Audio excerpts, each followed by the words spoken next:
বুখারীর বর্ণনা 4712 নম্বর হাদিস।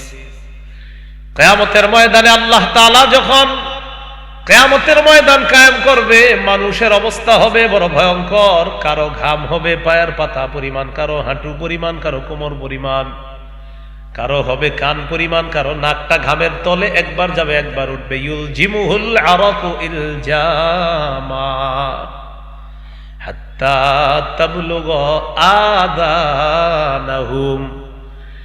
কারো কারো ঘাম এত পরিমাণ হবে, আল্লাহ নবী বলেন 70 গজ পর্যন্ত ঘাম ছড়িয়ে যাবে, ঘামের মধ্যে হাবুডুবু খাবে। একজন আরেকজনকে বলবে লাউ ইস্তাশফা'না ইলা রাব্বিনা, এমন কাউকে যদি পাইতাম যে আমাদের জন্য আল্লাহর কাছে সুপারিশ করবে। একজন আরেক দলকে বলবে আলাইকুম বি আদম, তোমরা তোমাদের আব্বা আদম নবীর কাছে যাও। ফায়াতুনা আদম, আদম নবীর কাছে আসবে, আসার পর বলবে আনতা আবুনা আদম, আপনি হলেন আমাদের পিতা আদম। খলাকাকাল্লাহু বিয়াদিহি, আল্লাহ তাআলা আপনাকে তার কুদরতি হাতে সৃষ্টি করেছেন। ওয়া নাফাখা ফীকা মির রূহিহি, আল্লাহ তাআলা আপনার মাঝে তার রূহ ফুঁকে দিয়েছেন।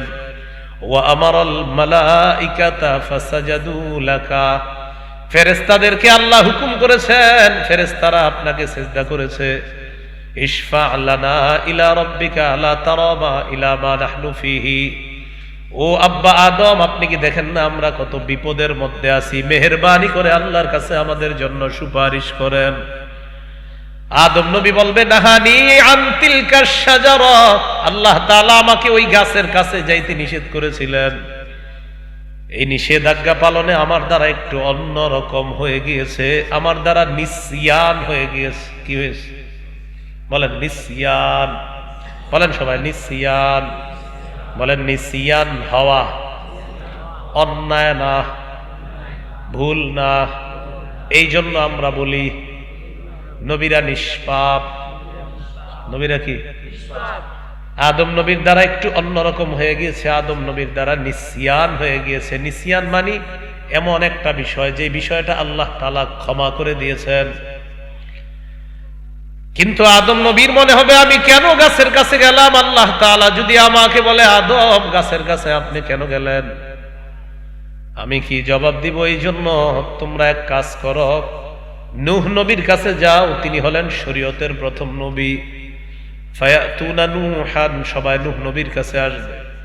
আসার পর বলবে আনতা আউয়ালুর রুসুলি ইলা আহলিল আরদ, আপনি হলেন দুনিয়াতে প্রথম রাসূল, শরীয়তের প্রথম নবী হলেন আপনি। আপনার মাধ্যমে আল্লাহ তাআলা শরীয়ত দিয়ে দুনিয়া শুরু করেছেন। এর আগে পৃথিবীর মধ্যে একত্ববাদ ছিল, তাই শরীয়তের প্রয়োজন ছিল না। যখন শিরিক শুরু হলো তখনই শরীয়তের প্রয়োজন দেখা দিল। শিরিক শুরু হওয়ার পর আল্লাহ তাআলা আপনাকে দুনিয়াতে পাঠিয়েছেন শরীয়ত দিয়ে, হালাল হারামের বিধান দিয়ে। নূহ নবী আপনি মেহেরবানি করে আমাদের জন্য আল্লাহর কাছে একটু সুপারিশ করেন।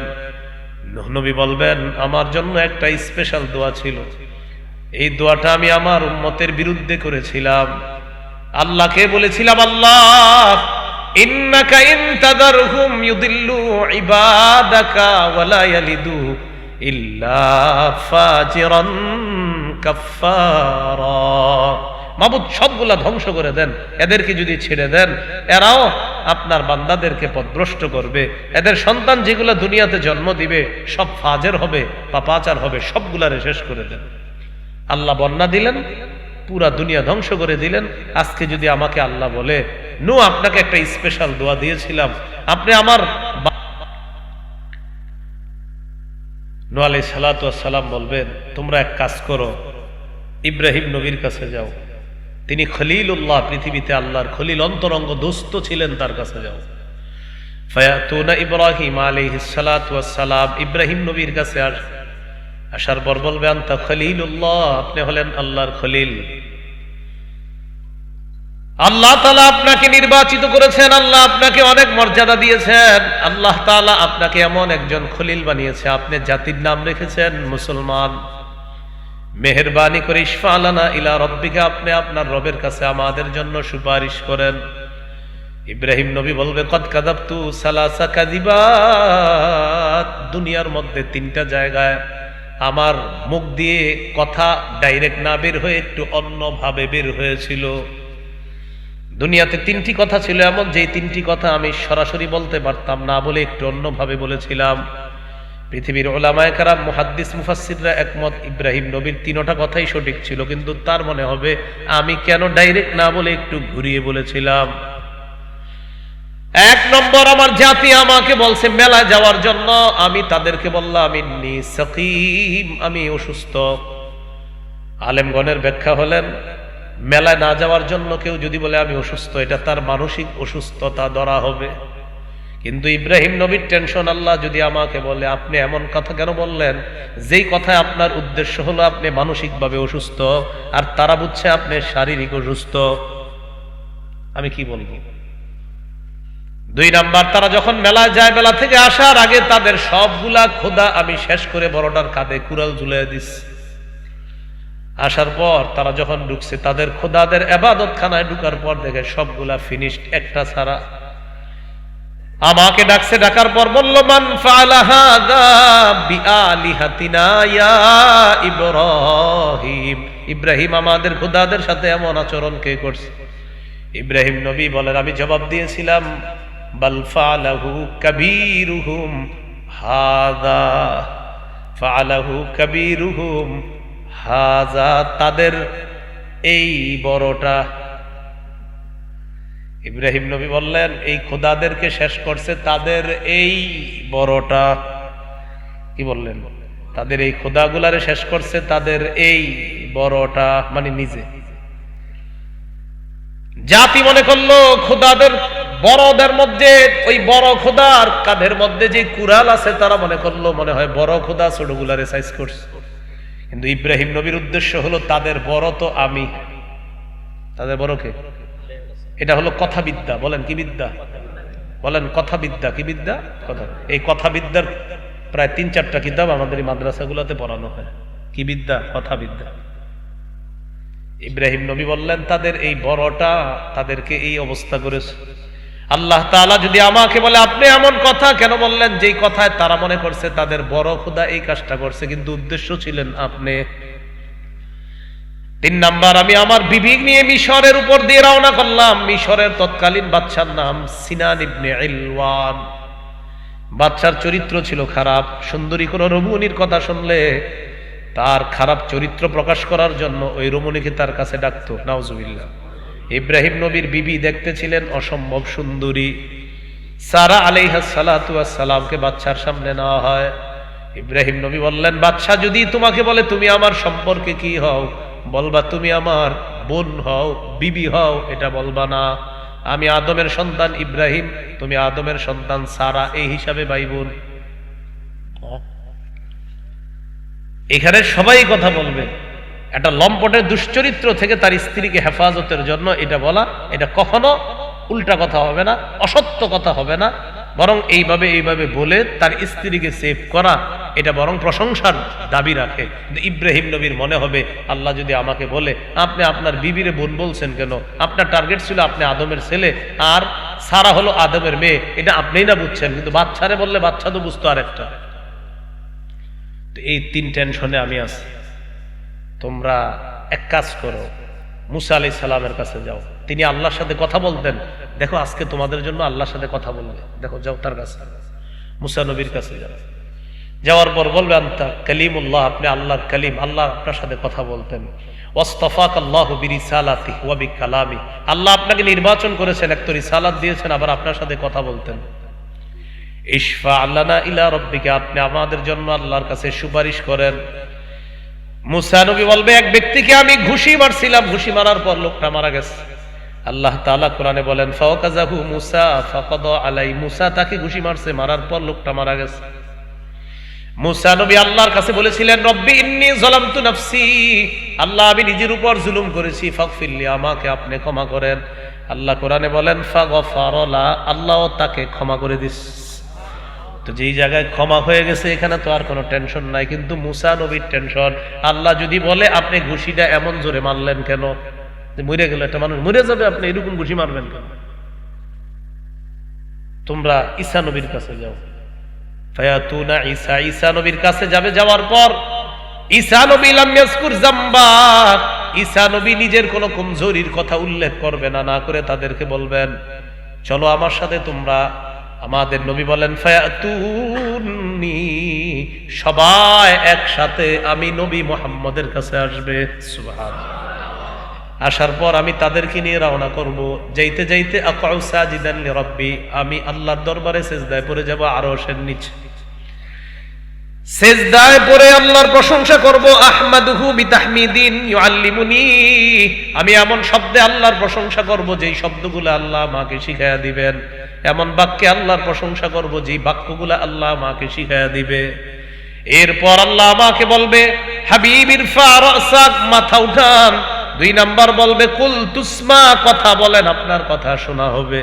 3 নাম্বার বলবে সাল তুতা, আপনি চান আপনাকে দেওয়া হবে। 4 নাম্বার বলা হবে ইশফা তুশাফা, হাবিব আপনি সুপারিশ করেন, আপনার সুপারিশ মঞ্জুর করা হবে। এরপর নবী বলবে আল্লাহ বিচার ব্যবস্থাটা আপনি শুরু করেন। এরপর আল্লাহ তাআলা বিচার কার্য শুরু করবেন।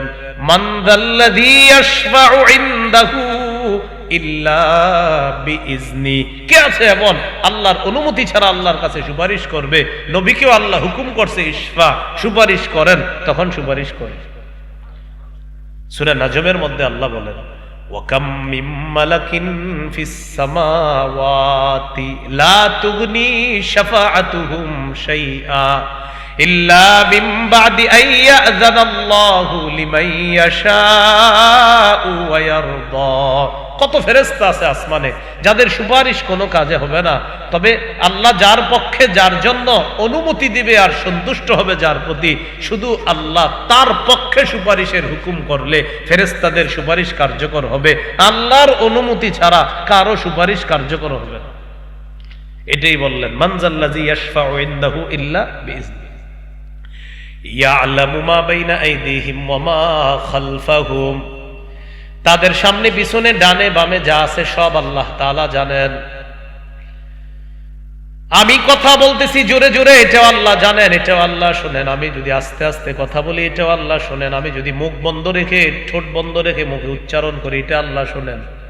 মুখেও বললাম না, ঠোঁটেও বললাম না, অন্তরে শুধু কল্পনা করলাম আল্লাহ কত মহান।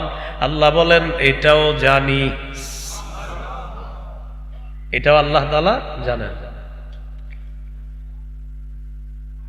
ওয়ালা ইউহিতুনা বিশাইইম মিন ইলমিহি ইল্লা বিমা শাআ, তারা আল্লাহর ইলম ধারণ করতে পারবে না, তবে ততটুকু ধারণ করতে পারবে যতটুকু আল্লাহ তাআলা চান।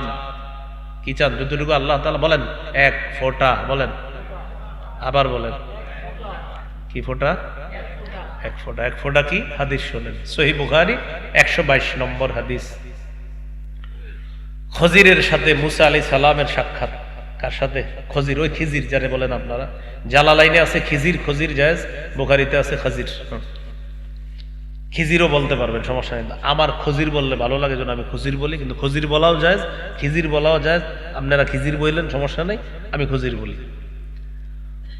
তো মুসা আলাইহিস সালাতু ওয়াস সালাম খজিরকে বললেন হাল আত্তাবিউকা আলা আন তুআল্লিমানি মিম্মা উল্লিমতা রুশদা, আল্লাহ আপনাকে যে বিদ্যা দিয়েছে, যে জ্ঞান দিয়েছে, এই জ্ঞান আহরণের জন্য আমি কি আপনার অনুসরণ করতে পারি? মুসা নবী খজিরকে বললেন।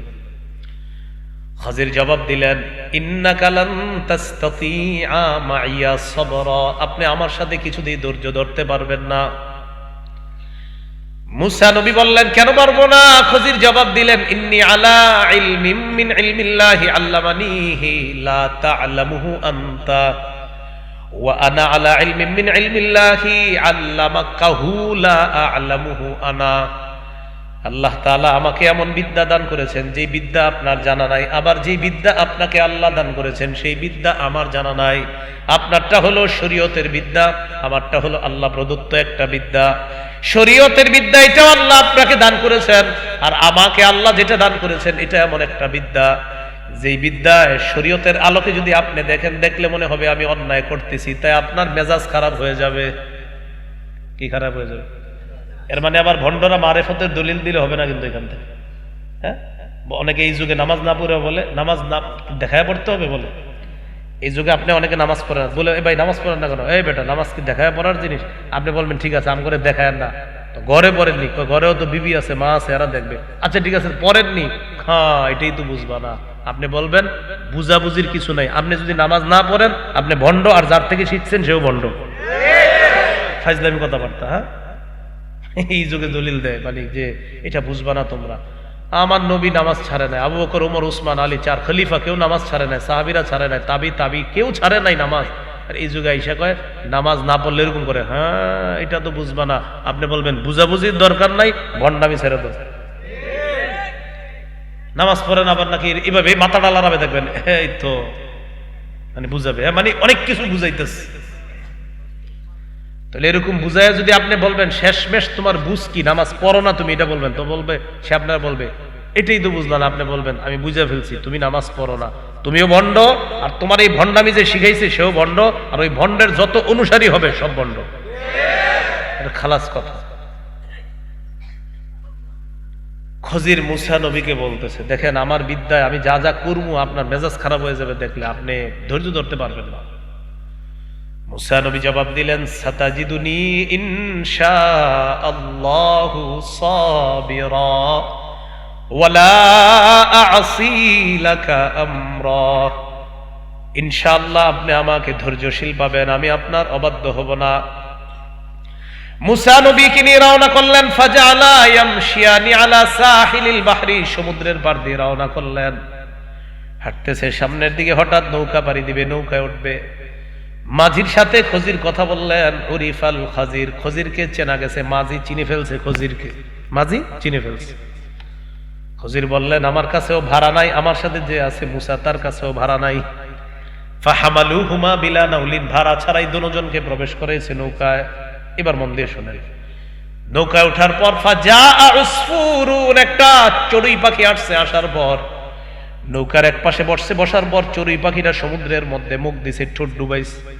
ঠোঁট ডুবানোর পর ঠোঁট যখন উঠাইছে, নাকারা নাকরাতান আও নাকরাতাইন, একবার বা দুইবার সমুদ্রের পানির মধ্যে চড়ুই পাখির ঠোকর দিয়ে ঠোঁট উঠাইছে।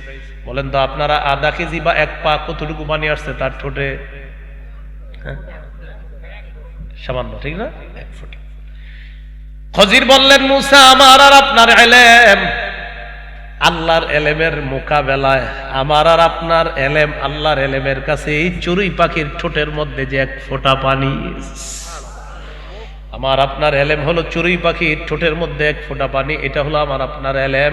আর এই ঠোঁটের মধ্যে 1 ফোঁটা পানির তুলনায় সাগর যেমন মহাসমুদ্র, এই মহাসমুদ্র এলেম হলো আমার আল্লাহ।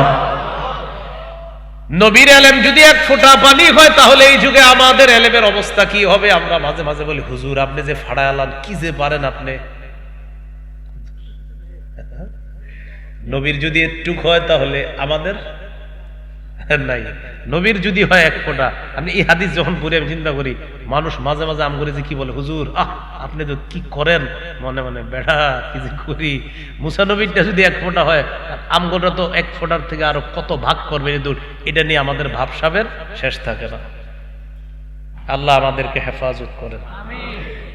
এই জন্য একটা সূরা যদি শিখতে পারেন বলবেন আলহামদুলিল্লাহ, 2টা সূরা পারলে বলবেন আলহামদুলিল্লাহ, সন্তান কোরআনের হাফেজ হইলে বলবেন আলহামদুলিল্লাহ। গর্বিত পিতা মানে এই গর্বিত, এই গর্ব করবেন যে আমার সন্তানকে আল্লাহ কোরআনের হাফেজ বানিয়েছে। আলহামদুলিল্লাহ যত বেশি পারেন বলবেন, যেন কোনো কারণে আপনার মধ্যে কোনো অহংকার কাজ না করে।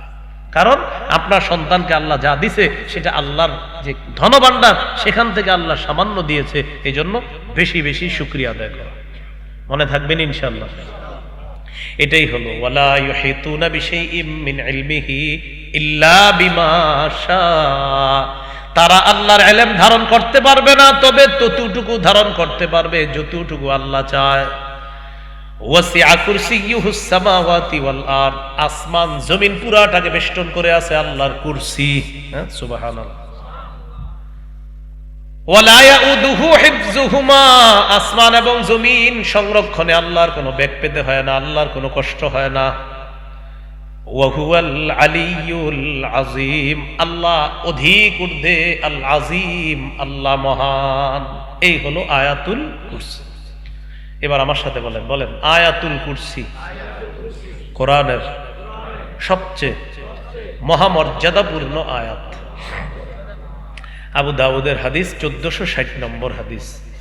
রাসূল সাল্লাল্লাহু আলাইহি ওয়াসাল্লাম একজন সাহাবী আছে উবাই ইবনে কাব রাদিয়াল্লাহু তাআলা, তার উপনাম হলো আবুল মুনজির। قال رسول الله صلى الله عليه وسلم أي آيات معك من كتاب الله أعظم। সাহাবী উবাই ইবনে কাবকে আল্লাহ নবী বললেন, উবাই তোমার সাথে আল্লাহর কোরআনের যতগুলো আয়াত আছে কোন আয়াতটা তোমার কাছে সবচেয়ে শ্রেষ্ঠ মনে হয়?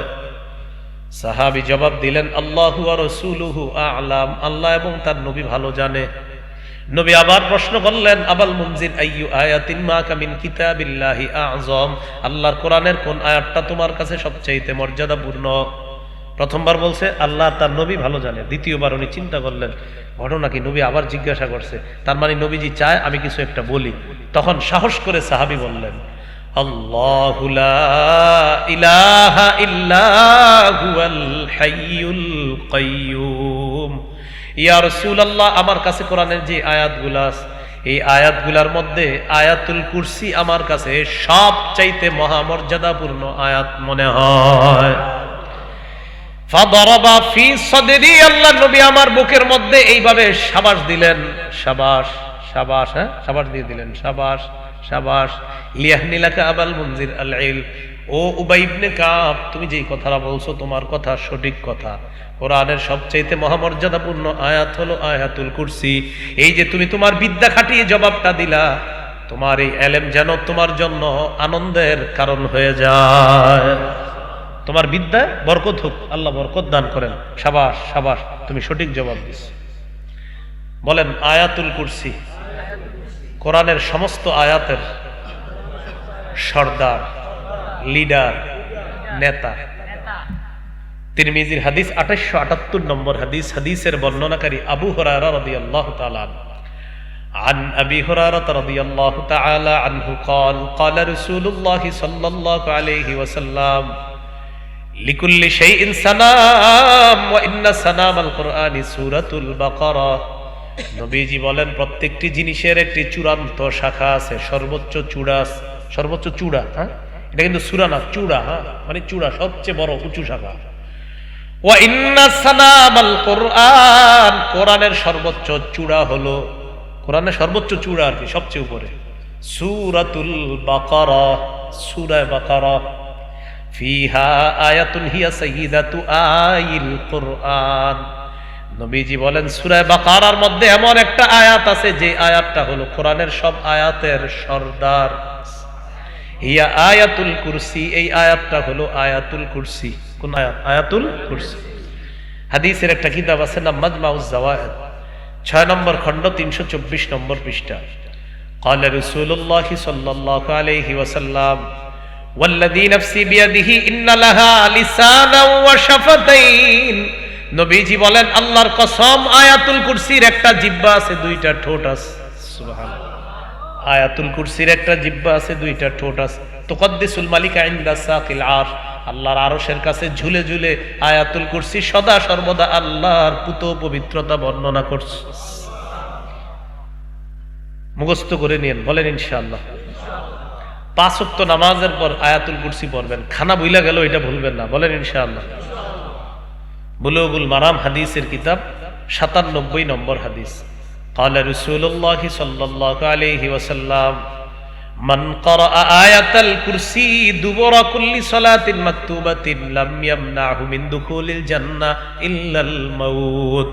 নবী বলেন প্রত্যেক 5 ওয়াক্ত নামাজের পর কেউ যদি আয়াতুল কুরসি পড়ে, জান্নাত আর তার মাঝে বাধা শুধু মৃত্যু, সে মৃত্যুবরণ করবে আর আল্লাহর জান্নাতের মেহমান হবে। পড়বেন ইনশাআল্লাহ।